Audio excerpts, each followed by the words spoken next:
Okay, look, I need to tell you about what went down yesterday on Fox Sports, because it was genuinely one of the most comprehensive and wide-ranging Q&A sessions about the San Francisco 49ers that I've seen all season long, and I'm not exaggerating when I say that Colin Cowherd, Nick Wright, Emmanuel Acho, and the entire panel spent over 2 hours going through fan questions and addressing everything from potential free agent signings during the bye week to concerns about the upcoming Tennessee Titans game to Mac Jones trade scenarios, to Brandon Ayuk's future, to offensive line depth issues, to Fred Warner's potential playoff return timeline. And the way they methodically worked through each topic with genuine expertise and insider knowledge, while also incorporating real-time roster analysis and playoff seeding implications, had everyone watching completely engrossed. Because this wasn't just some surface-level mailbag segment where hosts give generic answers, this was legitimate strategic football discussion about how the 49ers can maximize their championship window during this crucial stretch run where every decision from roster moves to game preparation to injury management could be the difference between making a deep playoff run versus falling short once again in heartbreaking fashion. Hey, what's up everyone? 1 second before we dive in, that like button right there? Hit it now. Takes literally 1 second, but makes a massive difference in growing this channel and reaching more fans. Just smash that like real quick. Every like pushes this video further, so do me that favor right now. So Fox Sports opens, and Colin Cowherd has this relaxed but focused energy, like he's ready to facilitate an actual productive conversation rather than just killing time during the 49ers bye week. And he immediately acknowledges that yes, San Francisco doesn't have a game this Sunday, which means there's no live action to break down, but that doesn't mean the football analysis stops, because smart organizations and engaged fan bases are always thinking ahead about roster construction, matchup, concerns, and strategic planning. And Cowherd frames the entire segment by saying they've been inundated with questions from 49ers fans about everything from potential signings to draft prospects to playoff scenarios, and they're going to work through as many as possible while providing genuine insight rather than just surface-level takes that don't actually inform or educate the audience about the complexities of NFL roster management and game planning. And the first question comes from a fan named Bill Kennedy, who says he's legitimately worried about the Tennessee Titans game coming out of the bye week, and Nick Wright immediately jumps on this because he thinks it's actually a really astute concern that more people should be taking seriously. And Wright explains that yes, the 49ers are already nearly 2 touchdown favorites in this game, which on paper suggests it should be a comfortable win. But there are some legitimate trap game dynamics at play here that could make it more competitive than the betting line indicates. And Wright breaks down how Tennessee has played in some surprisingly close games this season, especially in first halves against contending teams before their lack of depth and talent catches up to them in second halves. But the concerning part for San Francisco is that this comes right after a bye week, when players might not be as sharp as they would be in the normal weekly rhythm. And more importantly, the 49ers have 3 absolutely brutal games after Tennessee against playoff caliber opponents, so there's a real risk of looking ahead and not being mentally locked in against a Titans team that has nothing to lose and could play loose and aggressive. But then Emmanuel Acho provides this really interesting counterpoint about why he's actually not concerned about the trap game scenario. And Acho talks about how when you have a bye week, your entire preparation and focus for 2 weeks is on that one opponent coming out of the break. So it's not like the 49ers are going to be distracted or unprepared, because Tennessee has been all they've studied and game planned for during that time off. And Acho makes this observation that bye weeks also allow teams to heal up mentally, physically, and spiritually. As he puts it, players get to recharge their batteries and spend time with family and step away from the grind. So when they come back, they should actually be more focused and energized rather than worn down by the accumulation of a long season. And Acho emphasizes that With how close the NFC playoff race is, with the 49ers sitting at 9-4, this team understands they literally cannot afford to look past anybody, because one bad loss could be the difference between earning a home playoff game versus having to go on the road in the wild card round. Richard Jefferson, who was also on the panel, then addresses the next question, which comes from a longtime viewer, asking if there are any free agent defensive ends out there that the 49ers could realistically bring in to add depth. And RJ is pretty blunt in his assessment that the crop of available defensive ends right now is extremely thin, with very few players who could actually make a meaningful impact. And Jefferson starts listing names of guys who are currently available free agents, going through players like DeMarcus Walker, John Kaminsky, Jerry Hughes, who's ancient at this point, Shaq Barrett, who's also old and hasn't been productive in years, Carl Lawson, Yannick Ngakoue, Alex Barrett, who the 49ers obviously know from his time in the organization, and Jefferson just flatly states that none of these guys represent significant upgrades over what San Francisco already has on the roster. And RJ makes this point about how one of the better free agent defensive end additions the 49ers made this season was actually Clelin Ferrell, who they picked up off the scrap heap and added to the practice squad. And Ferrell has 4 sacks and has arguably been playing the best football of his career. So that shows you how limited the available talent pool really is when a former first-round pick who's been disappointing for most of his career is considered one of the better options out there. But then Colin Cowherd shifts gears to address what he thinks is actually one of the most fascinating questions in the mailbag. And it comes from a fan asking whether the 49ers are more incentivized to trade Mac Jones following the Brandon Ayuk saga and a possible need to draft a wide receiver in early rounds. And Cowherd breaks this down into 2 separate but related discussions, starting with the Mac Jones trade scenario and explaining that whether San Francisco can get quality draft compensation for Jones really depends on which quarterbacks declare for the 2026 NFL Draft versus staying in school for another year. And Cowherd specifically mentions that if guys like Dante Moore from Oregon and Ty Simpson from Alabama decide to return to college, that would make the quarterback class significantly thinner,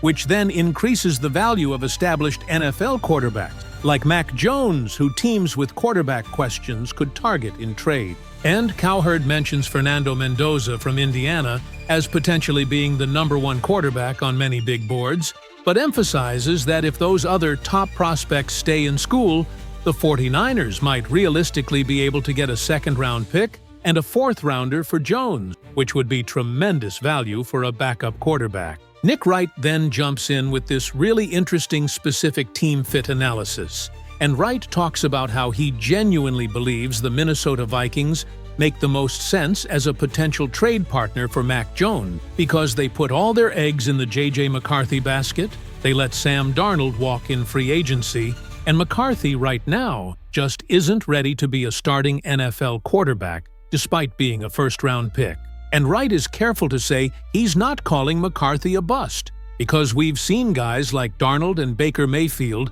and even Mac Jones himself salvage their careers after rough starts. But the reality is that Minnesota's roster is built to win and compete right now with an elite defense and offensive weapon, so they can't afford to waste this window with subpar quarterback play. And Wright makes this argument that from the Vikings' perspective, Mac Jones represents a known commodity who's proven he can win games at the NFL level. He went 5-3 as San Francisco's starter this season, throwing to Kendrick Bourne as his #1 receiver, which is remarkable when you think about it, and his skill set could actually fit pretty well in Kevin O'Connell's offensive system that emphasizes timing and accuracy over pure arm talent. But then, Emmanuel Acho raises what I thought was the most important question about the Mac Jones trade scenario, and Acho asks whether the 49ers value quarterback security more than they value draft picks,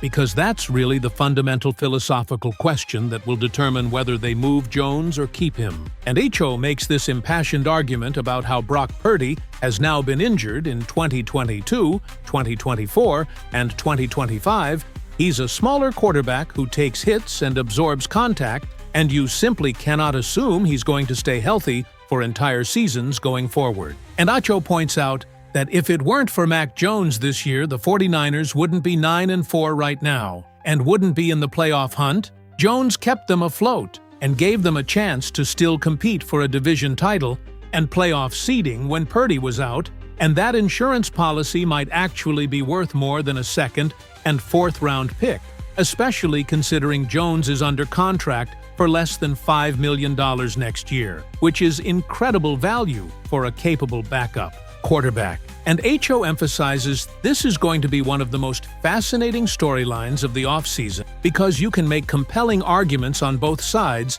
about whether to trade Jones or retain him. Richard Jefferson then addresses the Brandon Ayuk portion of that original question, and RJ doesn't mince words, saying he genuinely believes Ayuk has played his last game as a 49er and that the organization is going to release him rather than try to trade him this offseason. And Jefferson explains his reasoning, saying that no team is going to want to trade draft picks for Ayuk and then inherit that massive contract for a player who, personality-wise, they don't know what they're getting because his attitude and effort have been questioned. And health-wise, nobody knows what version of Ayuk is coming back from this ACL, MCL, and meniscus tear because he's not going to play again this season, so teams won't have any recent tape to evaluate. And RJ makes this point that if the 49ers release Ayuk, he becomes a free agent, and teams can sign him to an incentive-laden contract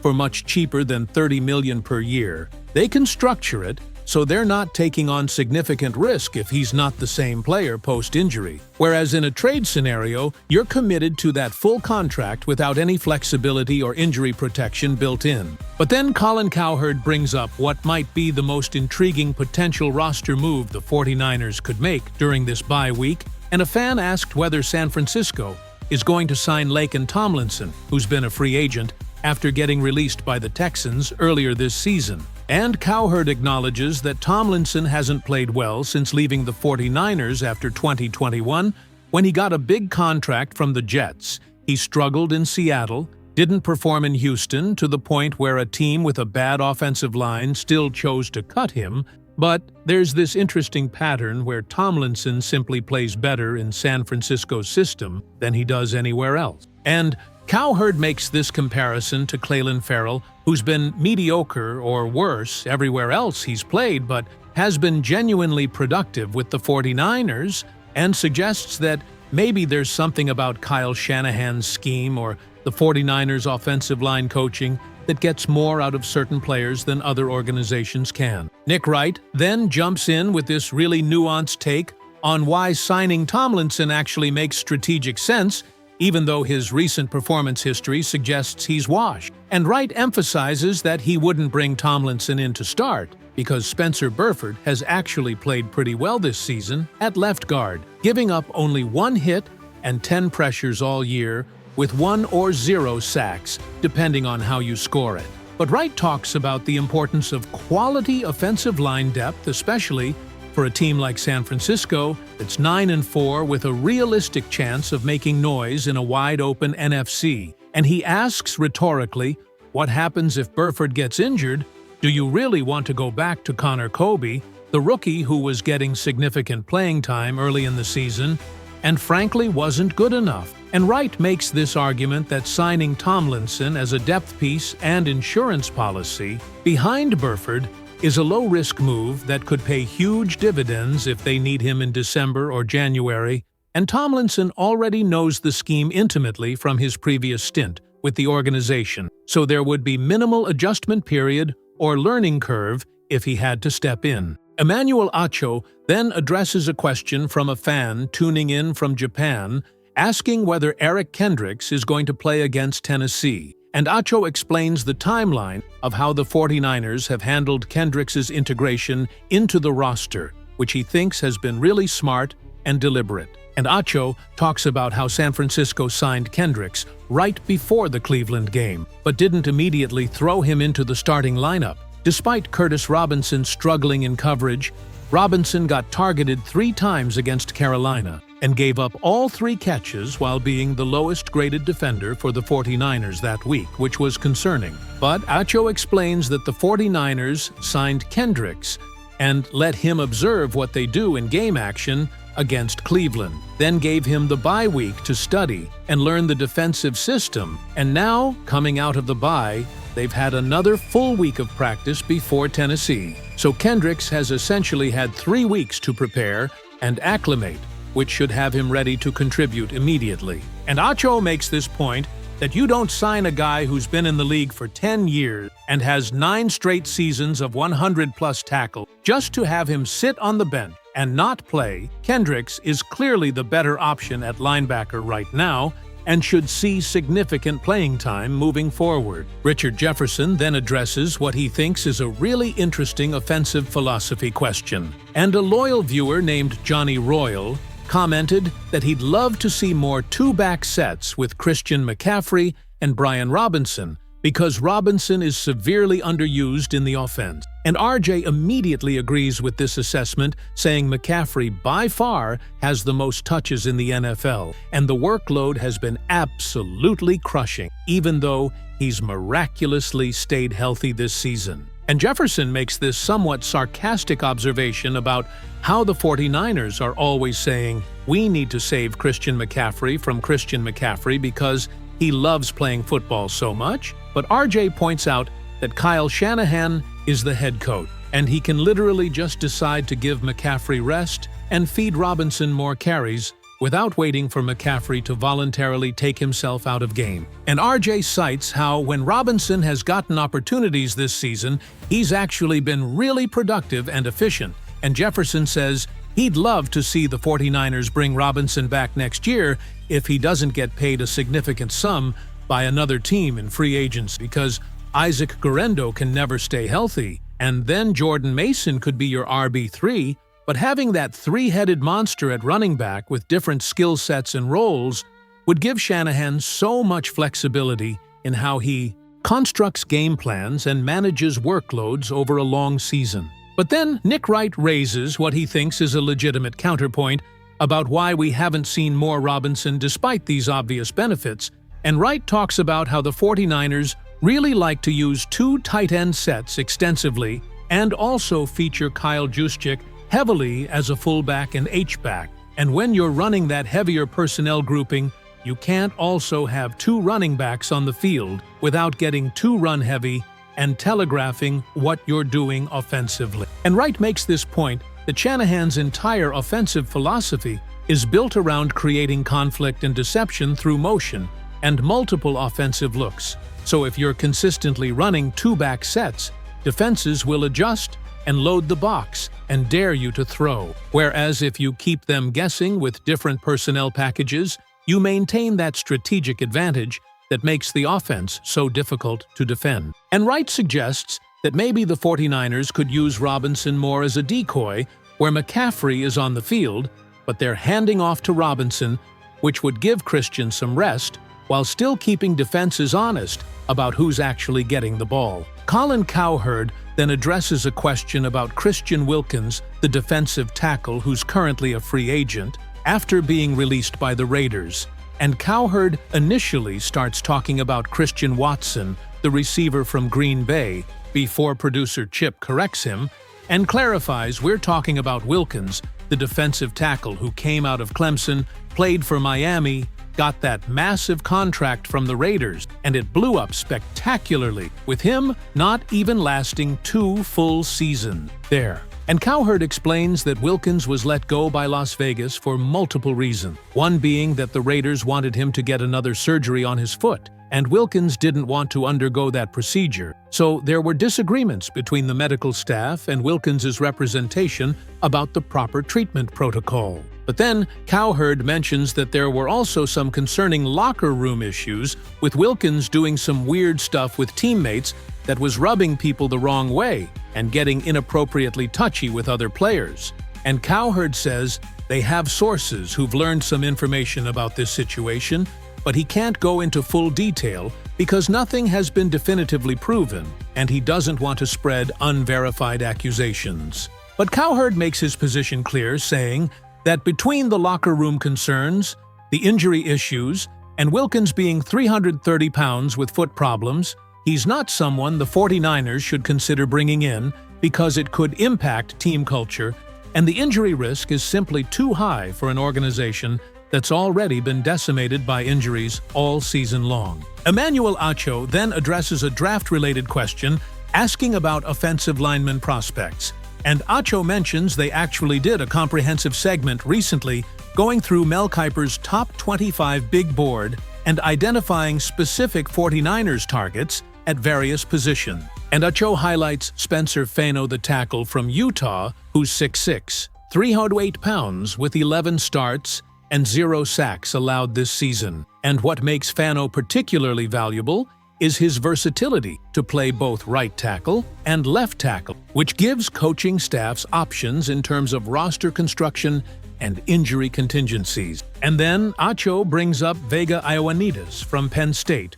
who's an interior offensive lineman at 6'4", 328 pounds, who plays left guard, and Acho emphasizes this is a huge need for the 49ers because they don't currently have a long-term solution at that position on the roster. And Acho cites how Ioannidis has had 10 starts with 0 sacks allowed this season and has been excellent really ever since 2023, so he represents that plug-and-play starter quality prospect who could come in immediately and provide quality production without needing extensive development time. Richard Jefferson then addresses a question about Jacob Cowing and whether he's coming back to practice and will play against Tennessee, and RJ explains the unfortunate injury timeline that's plagued Cowing's early career with San Francisco. And Jefferson talks about how Cowing had a great spring and really good minicamp, showing real promise as a speedy gadget receiver who could take the top off defenses, but then he injured his hamstring right at the start of training camp running routes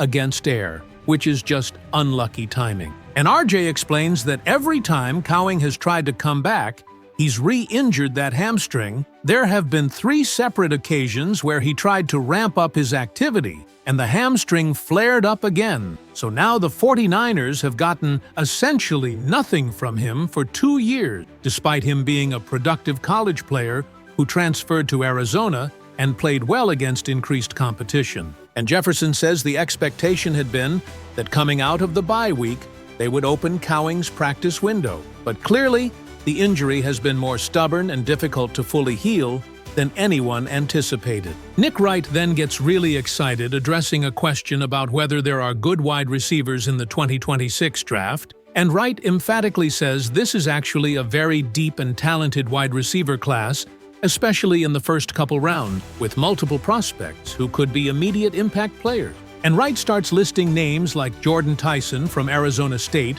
who's 6'2", 200 pounds, with 61 catches for 711 yards and 8 touchdowns. He transferred from Colorado and has really good size for the position. Then Wright mentions Carnell Tate from Ohio State, who's even taller at 6'3", though lighter at 195 pounds, and Tate has 44 catches for 793 yards and 8 touchdowns while averaging over 18 yards per catch, which indicates legitimate big play ability. And then Wright brings up Makai Lemon from USC, who Nick Saban recently called the best player he's seen in college football this year, which is incredibly high praise. And while Lemon is more of a slot receiver, Wright compares him to Jackson Smith-Njigba, who's primarily a slot guy, but is currently leading all NFL receivers in receiving yards. So clearly that archetype can be highly productive at the next level. And Wright emphasizes that Lemon has 79 catches for 1,100 yards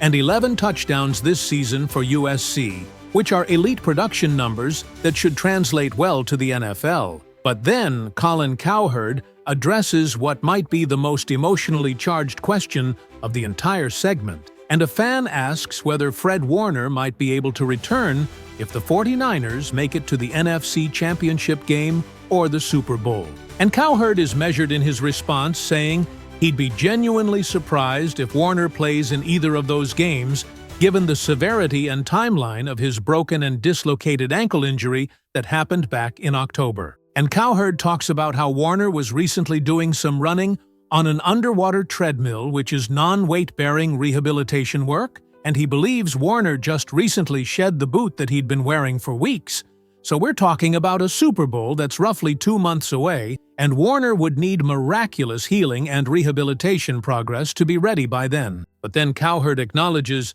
that if anyone could defy medical expectations and return ahead of schedule, it would be Warner, given his incredible work ethic, and the fact that he's been an Ironman throughout his career. Warner had missed only 1 game total from when he was drafted in 2018 until suffering this ankle injury, so he has a proven track record of durability and toughness. And Cowherd makes this point that even if Warner did somehow get medically cleared, the 49ers would have to be extremely careful about the risk-reward calculation, because this isn't a soft tissue injury where you risk a setback that costs you a few more weeks. This was a broken and dislocated ankle, where if you come back too early and sustain additional trauma, you could be looking at career-threatening complications or permanent damage that affects him for the rest of his playing days. What really struck me watching this entire Fox Sports Q&A segment was how genuinely engaged and knowledgeable the entire panel was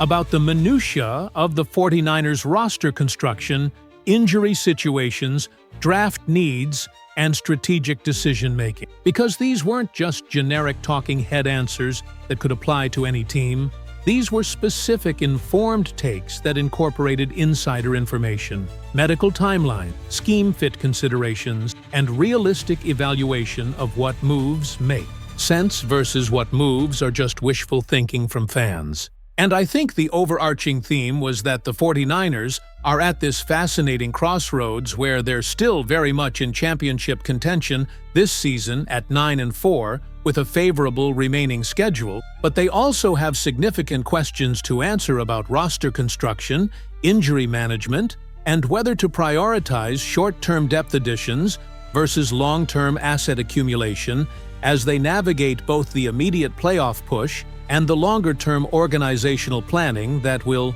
determine whether they can sustain this level of success beyond just this season.